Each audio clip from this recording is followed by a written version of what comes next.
This particular tie, I like to call it a go-to bait when it comes to muddy water conditions. You can do it with a purple head or a gold head. Um, Today we're going to do it with a purple. It's a 16th ounce pill head, number 4 sickle hook. And the materials we're going to be using on this jig is what's this? What is it? A flow right bobbin, I think is the name.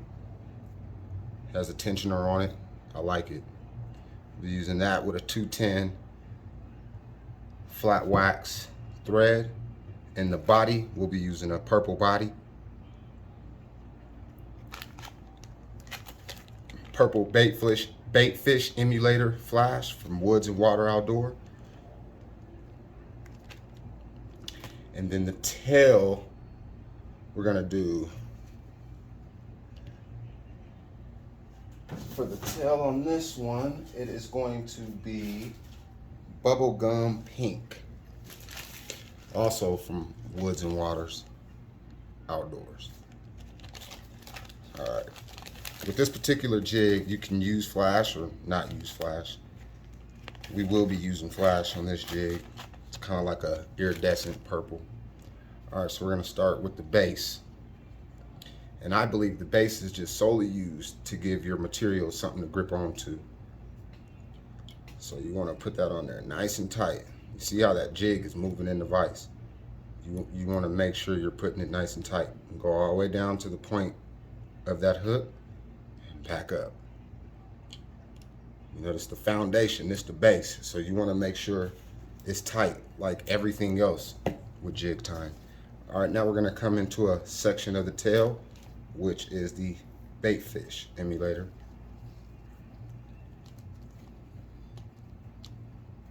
Not about that much. I'm not gonna sit up and count all the strands, but you know, you base it off of what you believe, what you think is enough. But if I can give you any tip, sometimes, most of the time, less equals more. You really don't want to get too carried away with the flash and the material, because it can go from getting their attention to spooking them. All right, so we got our purple bait fish emulator, and we're gonna trim this down because I want this shorter than the actual tail. So now we're gonna go in with our bubblegum pink, and we're gonna cut that about 2 inches or so.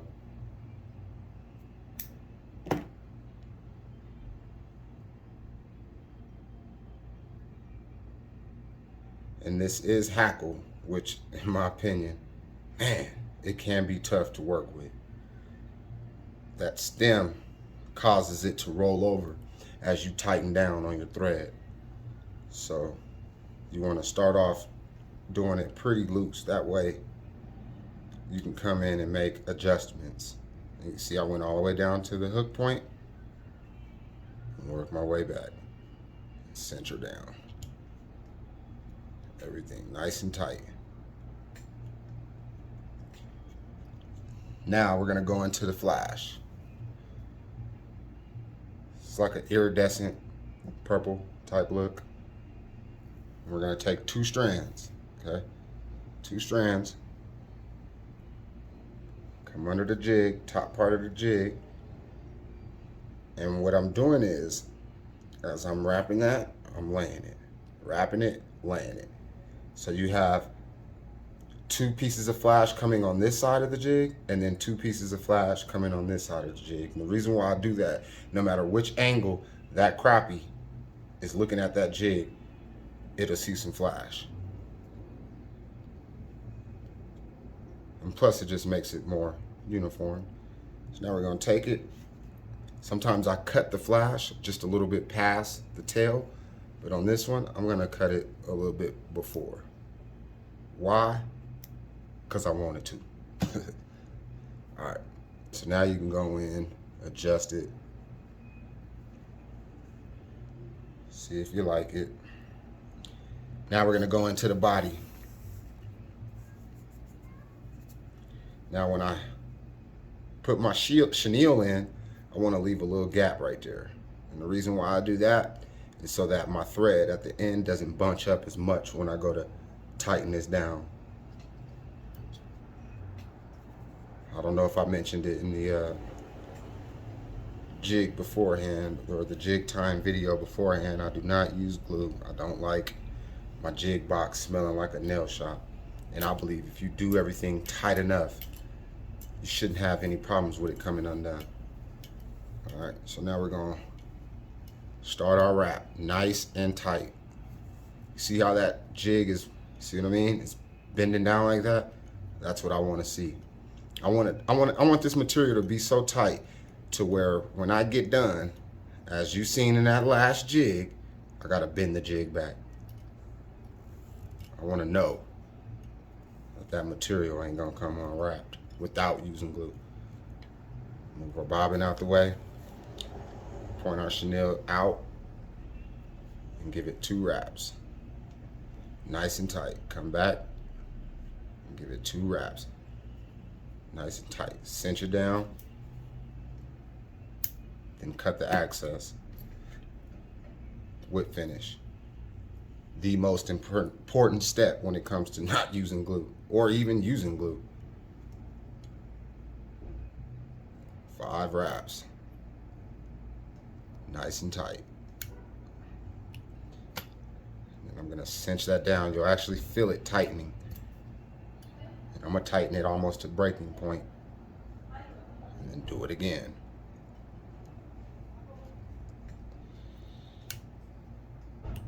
Cinch her down. And there you have it, folks. See if it's, let's get her uniform. There you have it. The point of that hook is past the eyelid of that jig head. It's ready to go. Gold head, purple body, bubblegum pink tail, purple baitfish emulator flash with the translucent purple type flash also.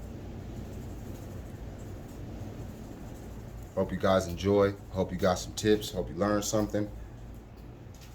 Make sure you guys have a blessed, good day. Hit like, subscribe, and all that good stuff.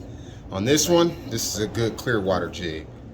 I was inspired to tie this one by fishing with the Gray Ghost, if you guys are familiar with it. And what I like to do is I like to create different variations of jigs that I already know work. And yeah, I stumbled upon this, what I call Purple Ghost. And let me tell you, in a clear lake situation where you got visibility more than a foot, I'd say 2 to 3 feet, dynamite. Same material as the tie before, 210 denier nylon wax. Everything on there nice and tight all the way down to the hook point, then back up. Now the purpose of wrapping this, I believe, first is to give your material something to grip on to. That's what I think. All right, now with this particular tie, we're gonna be using a 1/16 ounce jig head like before, pill head, number 4, sickle hook. And we're gonna start off with our flash. With this flash, it's the Baitfish Emulator Gray Ghost, Woods and Water Outdoors. All right. And again, I just eyeball the amount that I'm comfortable with. You know, you might like more, you might like less. It's the beauty of it. You can tie whatever you want. You know, you let the fish tell you. Never mind what other people say or think about your jig. If your jigs are catching fish, hey, keep at it, keep tying. Keep trying new things. All right, so now we're gonna get that good and tight. You see that hook moving in that vise? That's because I'm working it. I'm getting it good and tight, and that's why I like to use the 210, because it's more of a thicker strand, stronger strand, or stronger whatever it's called,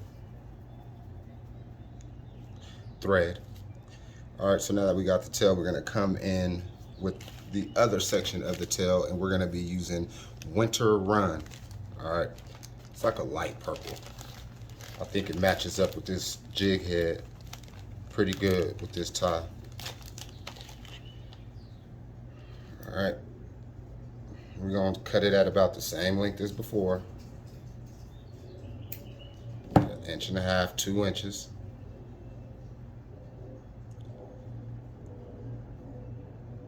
And you want it to lay on there as straight as possible. And your initial wraps, nice and loose. That way, you can adjust. Boom, I like the way that looks. Does it stay that way? Not most of the time. But what I've learned is you can pinch it, and as you're pinching it, twist it towards your body as you wrap it that way.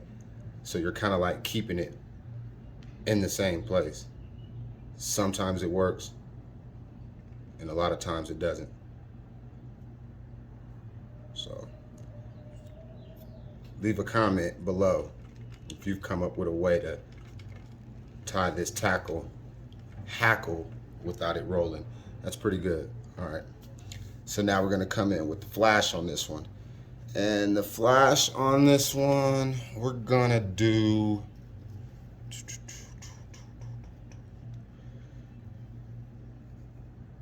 I don't know the color of this, but again, it's got that iridescent. From one angle, it's green. From another angle, it's got purple in it.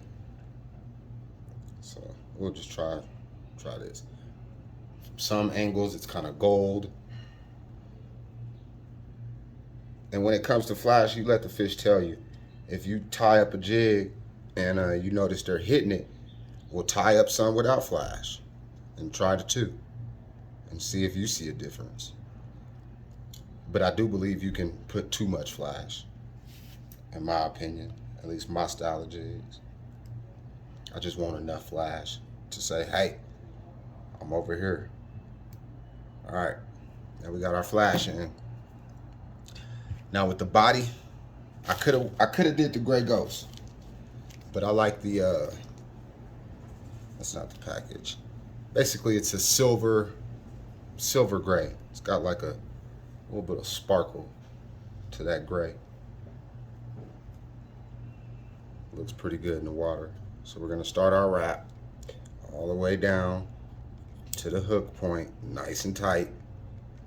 Nice and tight. That way you can stay away from stanking glue. I couldn't imagine tying jigs for a couple hours smelling glue. All right, now, same thing as before. Barely overlapping. See there? That's what you want. If it breaks, it's all right. That is all right. I'd rather it do that and me back out than not do it tight enough. You want to get that material good and tight. And some materials is built better than others. Some, can take a lot of pressure when pulling it without it breaking. But I want to know that it's wrapped on there. Okay. Barely overlapping. Barely overlapping. That's about good to me. That looks good enough. Again, holding it out twice. And twice that way. Cinch it down almost to breaking point. Get your Dr. Slick scissors. Trim her up. Get your whip finisher. Get that out your way. And this here, folks, is what I call the purple ghost.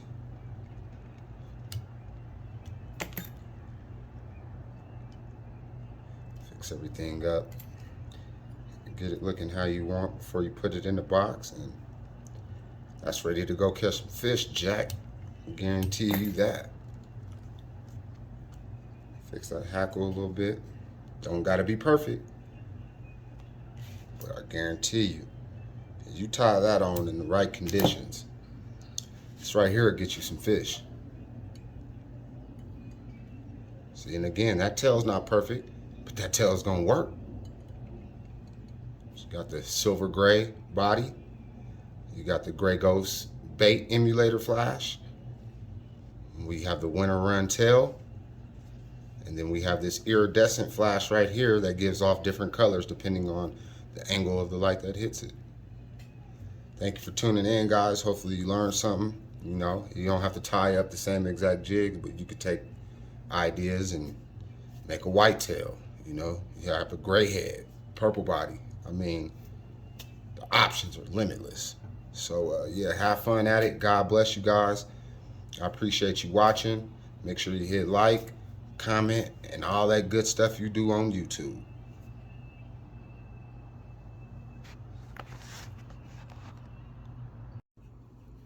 I don't know if you guys noticed, but in this tie with the Clearwater jig, it was kind of like crooked in the vise like that. Well, that's no big deal. Just when you get ready to use it, you want to make sure keep it in the vise and bend it back out, because you want this hook point to clear that. All right. If this is bent in like that, like how it was in the tie, when that fish goes to bite it, this here right here will block that hook point. So no matter what you're fishing with, you want to make sure that that hook point is good and clear. So I just wanted to make note on that. You know, during the tie, I didn't really recognize how crooked that jig was sitting in the vise.